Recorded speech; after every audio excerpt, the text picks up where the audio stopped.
Hi friends, welcome to London Tamil kitchen. உங்களில் இத்தனை பேருக்கு மில்க் டோஃபி பிடிக்கும்? இன்றைக்கு ஸ்ரீலங்கன் மில்க் டோஃபி ரெசிபியோடு வந்திருக்கிறேன். வாங்கோ எப்படி செய்கிறோன்னு சொல்லி பார்ப்போம்.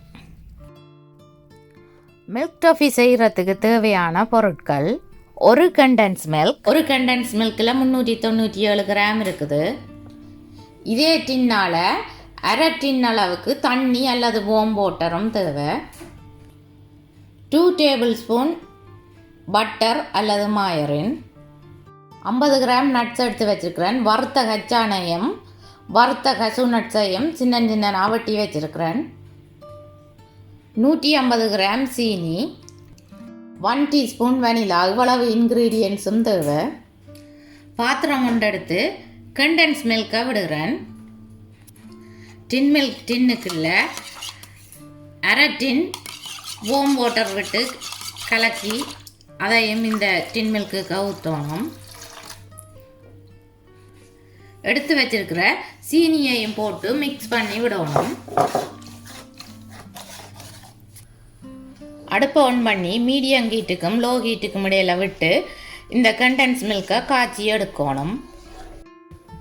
கண்டென்ஸ் மில்க் நல்லா கொதித்து வர தொடங்கிட்டது. இப்போ கொஞ்சம் திக்காக தொடங்கிட்டது.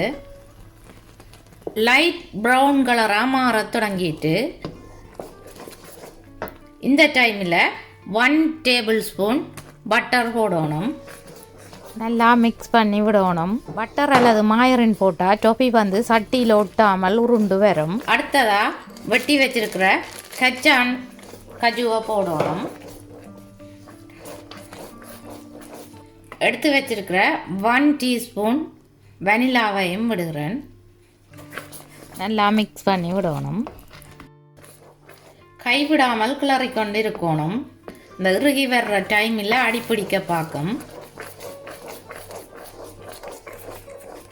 இப்போ ஓரளவு இறுகி இப்படி பபுளாக வர தொடங்கிட்டுது.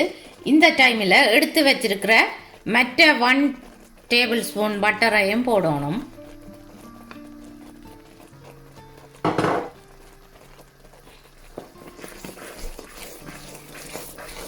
இப்போ டொஃபி கொஞ்சம் இறுகி வந்துட்டுது.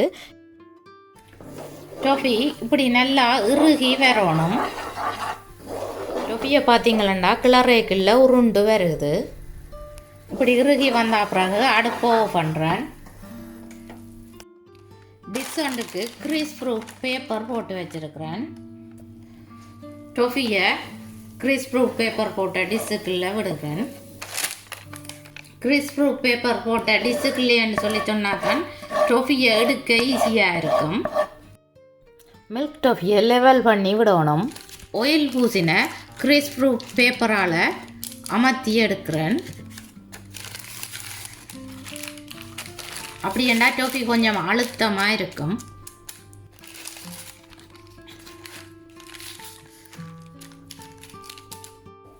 அழுத்தி எடுத்துட்டேன். இந்த மில்க் டொஃபியை உடனே வெட்டி விடணும். லேட்டாக ஆகிடுச்சுதுன்னு சொல்லி சொன்னால், அதாவது ஆறிட்டுது காஞ்சிட்டுதுன்னு சொல்லி சொன்னால் வெட்டி எடுக்க கஷ்டமாக இருக்கும். கத்திக்கு மாயரின் பூசி வச்சுக்கிறேன். அல்லது ஒயிலும் பூசலாம். கத்தி கூராவும் மெல்லிசாவும் இருந்ததுன்னு சொல்லி சொன்னால் இந்த பீசஸ் நல்ல க்ளீனாக வெட்டுப்பட்டு வரும்.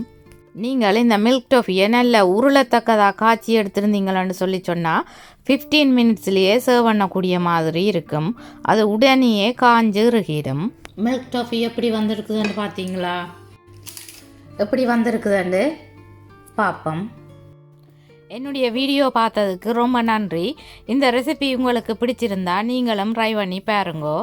மீண்டும் இன்னும் ஒரு அமேசிங்கான ரெசிபியில் உங்களை சந்திக்கும் வரை உங்களிடமிருந்து விடைபெறுவது உங்கள் மதி. பாய்.